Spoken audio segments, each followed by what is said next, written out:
And రీసెంట్గా ఒక movie release అయింది, ఆదిత్య 369. అవును. సో అంటే అప్పట్లోనే ఇంచుమించు 32 years 34 years అయిపోయినట్టుంది, 91 92. ఆ సినిమా మేము మళ్ళీ ఇప్పుడు చాలాసార్లు టీవీలో చూసాం, రీకవరీ చూసినప్పుడు కూడా ఎంత బాగా ఆలోచించారు. ఇంకో మళ్ళీ పాత రోజుల్లోకి వెళ్ళడం అనేది ఒక ఇదే అనమాట.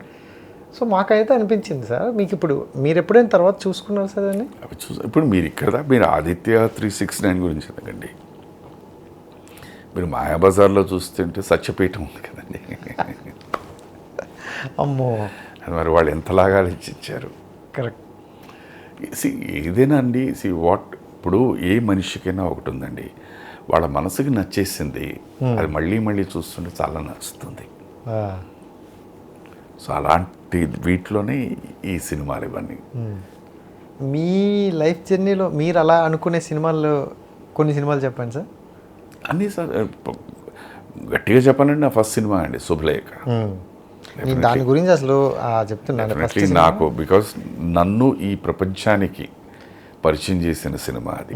కాదు, దానికి ముందు ఏదో సినిమా చేసినట్టు శుభలేఖే first cinema. Subhalekha first, but actually shooting చేసింది ఏంటంటే తమిళ్లోని ఒక సినిమా చేశాను, బట్ తునై అని చెప్పి. బట్ రిలీజ్ అవ్వడం ఇదే ఫస్ట్. శుభలేఖ ఇద్దరు హీరోలు ఫస్ట్, ఇది ఫస్ట్ సినిమా.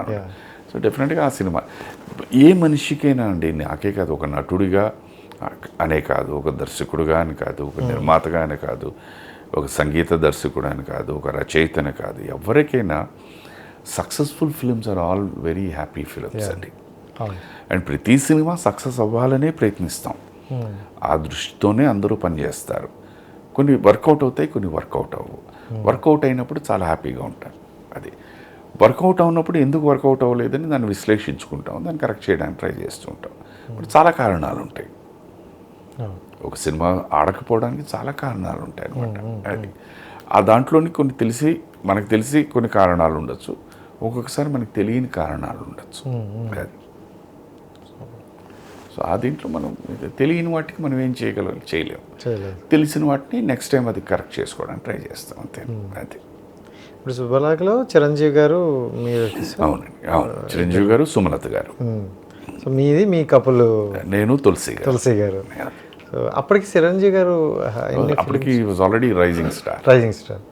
సో ఆ క్షణం అంటే అప్పుడు ఎలా అనిపించింది సార్? మీరు ఫస్ట్ సినిమా అప్పట్లోనే చిరంజీవి గారు ఒక రైజింగ్లో ఉన్నారు. ఆయన చూడడానికి చాలామంది వచ్చేవారండి, అప్పుడే వచ్చేవారు. వైజాగ్లో షూటింగ్ చేశాం కదా, ఆయన చూడడానికి చాలామంది క్రౌడ్ వచ్చేవారు. ఈ was already rising star Chiranjeevi గారు అనేసరికి నా ఫస్ట్ హీరో. మీరు ఫస్ట్ హీరో మాకు. ఆ ఫస్ట్ హీరో మీరు అప్పటికి మాకు హీరో కదా సార్, క్యారెక్టర్లో అప్పుడు హీరో నాకు తెలిసినంత. అండ్ అంటే ఇప్పటికి చిరంజీవి గారిలో మీరు గమనించింది ఏంటంటే సార్? లేదంటే నేను దాని తర్వాత వారితో నేను 3 సినిమాలు పనిచేశానండి. శుభలేఖ, తర్వాత నెక్స్ట్ మంత్రి గారి వియ్యంకుడు, పులి, ఈ 3 సినిమాలు. తర్వాత ఎక్కడైనా మధ్యలో ఏదైనా ఫంక్షన్లో హలో అంటే హలో అనుకోవడం తప్పించి. బట్ వారు బాగా ఆల్మోస్ట్, అంటే నాతో కాదు, బట్ శైలవాడ చెల్లెలు ఉన్నారు, వసంత్ గారని. సార్ హాస్పిటల్లో ఉన్నన్ని రోజు వారు ఫోన్ చేసేవారు, ఎలా ఉంది ఏంటి అని చెప్పి. వసంత్ గారు రోజు కనుక్కునేవారు. అలాగే బాలయ్య బాబు రోజు నాకు ఫోన్ చేసి ఎలా ఉంది ఏంటి అని కనుక్కునేవారు అనమాట. సో అప్పుడు ఇది ఉండేది. ఎక్కడైనా కలిసినప్పుడు డెఫినెట్లీ. మొన్న ఈ మధ్యన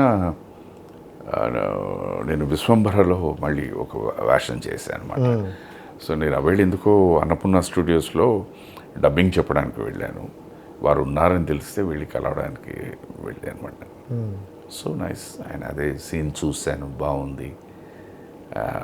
మీలాంటి వాళ్ళకి నిజంగా అగైన్ ఇలా ఉండాలి, మీలాంటి వాళ్ళు ఉండాలి, యూ షుడ్ డెఫినెట్లీ గెట్.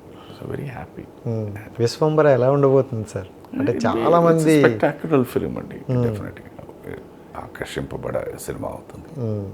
చాలా మంది డిఫరెంట్గా ఉంటుందని అంటున్నారు, ఉండాలని కూడా చాలా మంది ఉంటుంది, డెఫినెట్గా ఉంటుంది. మీ రోల్ ఎలా ఉండబోతుంది? నాది చిన్న పాత్రేనండి. నాది అంటే దాని మీద ఒక పక్క అది చెప్తుంటాం, ఒక పక్క ఏమో చెట్లు నాటాలి అంటూ ఉంటాం, ఓ పక్కేమో చెట్లు కొట్టేయాలంటూ ఉంటాం.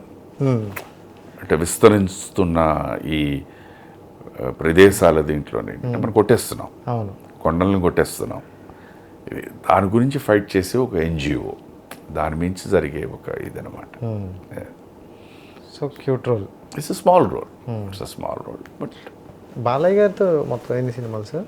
చాలా ఉన్నాయి, చాలా సినిమా బాలయ్య గారితో. ఎక్కువ బాలయ్య గారితోనే ఇలా ఉంది. బాలయ్య గారితో, వెంకటేష్ గారితో, నాగార్జున గారితో, వాడు ఆల్మోస్ట్ సమానంగానే ఒక టైంలో వీళ్ళు 4 మెంబర్స్ ఉండేవాడిని. ఉండేవారు. నలుగురికి ఉండేవాడిని.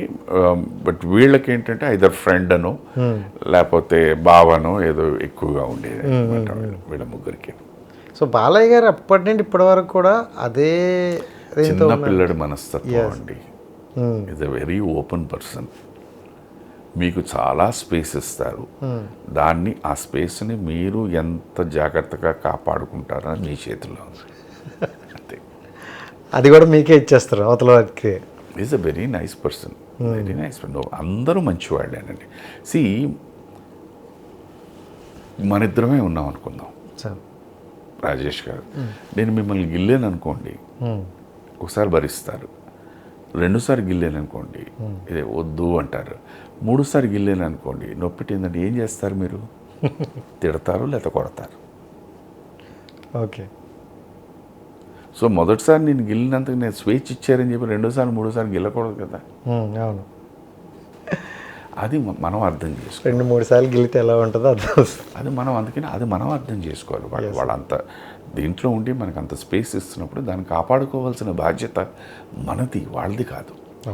Exactly correct. ఒకరు మనకు ఇంపార్టెన్స్ ఇస్తానంటే దాన్ని జాగ్రత్తగా కాపాడుకోవాల్సిన మన బాధ్యత అది. అవును సార్. వాళ్ళది కాదు. వాళ్ళ గొప్పతనం దట్ అంత స్పేస్ ఇస్తున్నారు నీకు, దాన్ని కాపాడుకో. Super sir. ఎవరికి ప్రాబ్లం ఉండదు.